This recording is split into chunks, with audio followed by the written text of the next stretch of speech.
Right now, Missouri schools are not required to have any action plan if someone's heart stops, and that might affect children more than you might think.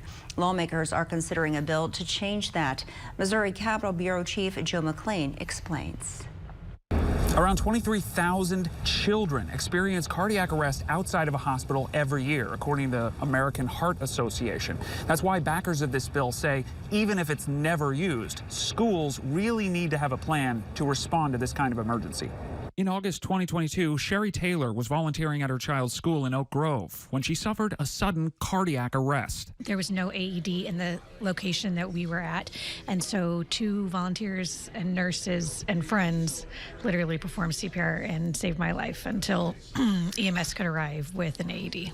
Taylor was shocked, figuratively, because she had never had any history of heart issues. She spent weeks recovering in the hospital and now says she was lucky. The thought was just like complete gratefulness that 2 nurses knew how to administer CPR. On Thursday, Taylor took her story to Missouri lawmakers, asking them to support a bill that would require schools develop a cardiac emergency response plan, install AEDs, and train staff to use them. Other witnesses were not as fortunate as Taylor, though. St. Louis area doctor Trina Sturgeon spoke through tears about her partner, Brian Zangi, who died of cardiac arrest in June while playing baseball. There was no access to an AED.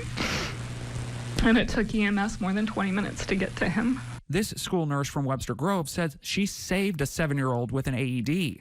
Her school only had them installed because a child had died 20 years earlier. The next cardiac arrest event could happen to anyone in our community. A student playing basketball in PE, a parent in the gym for an after-school concert, a community member that volunteers with extracurricular activities. Some pushback from Republicans because of the cost to schools. Some call the policy an unfunded mandate from the state. I understand why you brought this, and I appreciate that. However, with it being an unfunded mandate, I will not be able to support it. This bill is likely to be voted on during the committee's next meeting. In Jefferson City, Joe McLean, WGEM News.